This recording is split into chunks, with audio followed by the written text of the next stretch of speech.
Hello বন্ধুরা, আমি কৌশিক। আপনারা দেখছেন কো গার্ডেন। আজকের ভিডিওটা শেষ পর্যন্ত দেখুন, কারণ আমরা অজান্তে এমন কিছু কাজ বর্ষায় করে ফেলি যার ফলে গাছের পাতা হয়ে যায় হলুদ, শিকড় নষ্ট হয়ে যায়, এমনকি ধীরে ধীরে গাছটি মারা যায়। ভিডিওটা শেষ পর্যন্ত দেখুন।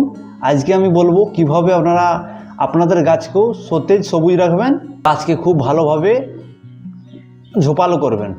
আজকের ভিডিওতে আমি বলবো কয়েকটি সহজ কাজ যেগুলো আপনারা ফলো করলে আপনাদের গাছও সবুজ এবং সতেজ থাকবে।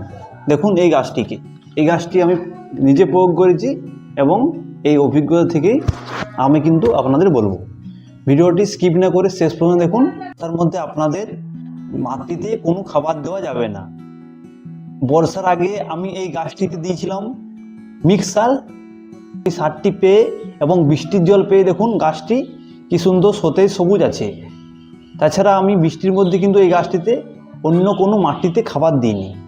বৃষ্টি যখন থাকেনি, এই মিক্স সারটি দেওয়ার দিন পরে কিন্তু আমি এই গাছটিতে ফিশ ফার্টিলাইজার দিয়েছিলাম, সেটা স্প্রে করে।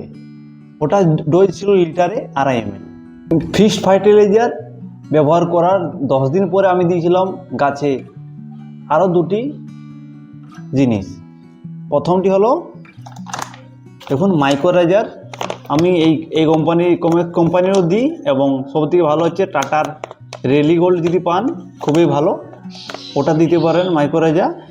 এটা কিন্তু প্রতি টবে 5 গ্রাম করে আমি দিয়েছি এবং এর 7 দিন পরে আমি দিয়েছি ট্রাইকোডার্মা ভ্যারাইটি। এই দুটি গাছের শিকড়কে মজবুত করে এই দুটি ডোজ কিন্তু 5 গ্রাম করে। এবার বলি এগুলো আপনারা ব্যবহার কীভাবে করবেন। এই দুটি ব্যবহার করা অত্যন্ত সহজ। এই যে মাইক্রোরাইজার দেখছেন, এটা 5 গ্রাম নিয়ে গোড়ায় ভালোভাবে দিয়ে দেবেন। গোড়ায় 5 গ্রাম দিয়ে তারপর জল দিয়ে দিলেই হলো। ধরুন 1 তারিখে ব্যবহার করলেন মাইক্রোরাইজার, তবে আপনারা ব্যবহার করবেন 8 থেকে 9 তারিখ আবার কিন্তু ট্রাইকোডার্মা ব্যবহার করতে পারেন। মিনিমাম 7 থেকে 8 দিন আপনাদের টাইম দিতে হবে, না হলে কাজটা ভালোভাবে হবে না গাছের। দেখুন এই গাছটিতে আমি দিয়েছিলাম মাইক্রোরাইজার। এই গাছটি মাইক্রোরাইজার দিয়েছিলাম যাতে শিকড় ভালো থাকে। আজকে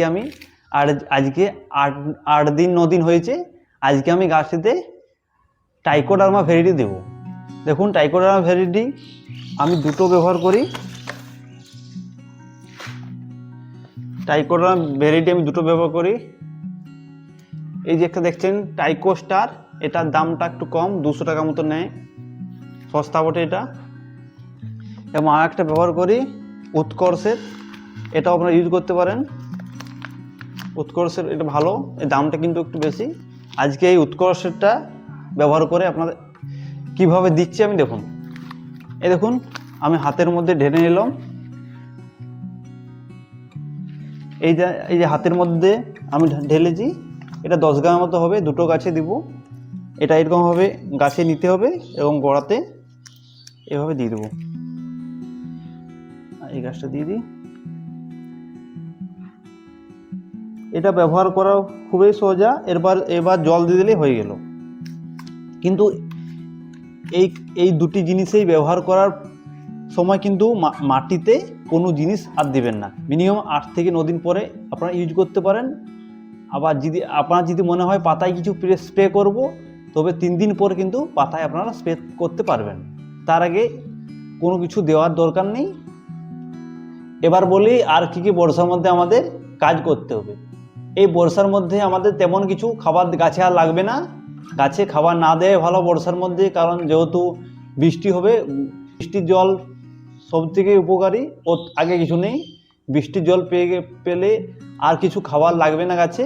এবং এই সময় আমাদের দিতে হবে, অতিরিক্ত বৃষ্টি হলে আমাদের একটি ফাঙ্গিসাইড ভালো দিতে হবে।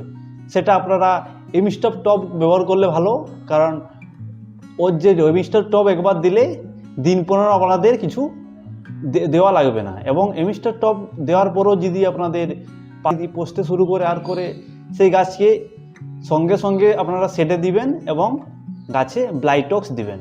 টাটার যে ব্লাইটক্স আছে সেটা প্রয়োগ করবেন। এবং আপনাদের দেখতে হবে আপনাদের কোন গাছগুলো সেনসিটিভ। এই যে আমার গাছটা, এই গাছটির আইডি হলো ক্রিস্টিনা। এটা কিন্তু প্রচণ্ড রেন সেনসিটিভ। একদিন জল পেলো ঠিক আছে, দ্বিতীয় দিন যদি জল পায় দেখুন এইভাবে পাতা কিন্তু হলুদ হয়ে যাবে এবং গাছের দেখুন ডাল পচা শুরু হয়ে গেছিলো। এই গাছটিতে আমি সঙ্গে সঙ্গে কিন্তু ব্লাইটক্স স্প্রে করেছি। দেখুন গাছটি অনেকটাই এখন রিকভারি করেছে। দেখুন গাছের গঠন। এই ধরনের সেনসিটিভ আইডিগুলোকে আপনাদের নিজেদেরকে চিনতে হবে এবং এগুলোকে একদম ভিজান যাবে না, ওগুলোকে আপনাদের শেডের মধ্যে রাখতে হবে, না হলে কিন্তু গাছ মরবে। গোল্ডেন এবং ভেরিগেটেড যেসব গাছ আছে সেসবকে না ভিজানোই ভালো। দেখুন পিঙ্ক পেস্টটা 4 মাসের গাছ, এটা আমার পিঙ্ক পেস্ট। দেখুন পিঙ্ক পেস্ট 4 মাসের গাছ, বৃষ্টিতে কিন্তু আমি সেইভাবে ভিজাইনি। দেখুন গাছের গ্রোথ। এবং এই সব গাছগুলোকে আপনাদেরই দেখতে হবে যে কোন গাছগুলো প্রবলেম হচ্ছে, সেগুলোকে কিন্তু শেডে রাখতে হবে, না হলে সমস্যা। এবং এই সময় আপনাদের যে কাজটি করতে হবে, বৃষ্টি জল পাচ্ছে ঠিক আছে, বৃষ্টি 2-1 দিন বন্ধ হলেই আপনাদের মাইক্রোনিউট্রিয়েন্ট দিতে হবে। মাইক্রোনিউট্রিয়েন্ট কী দিবেন? মাইক্রোনিউট্রিয়েন্ট বায়োভিটা এক্স দিতে পারেন, মোহমিন দিতে পারেন।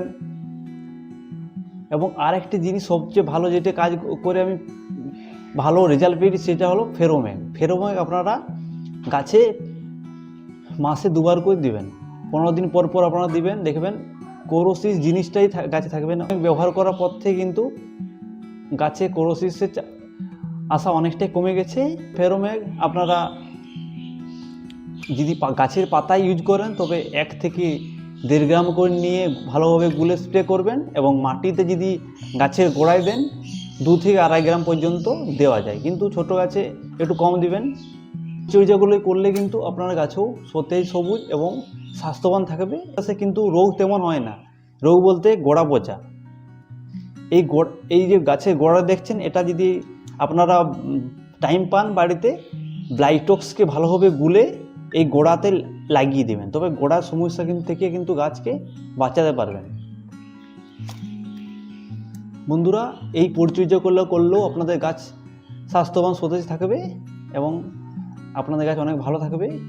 এই ছিল আজকের আমার ভিডিওটি ভালো লাগলে ভিডিওটি লাইক শেয়ার কমেন্ট করবেন এবং এই ধরনের গার্ডেন রিলেটেড ভিডিও দেখতে চ্যানেলটি সাবস্ক্রাইব করবেন। ধন্যবাদ।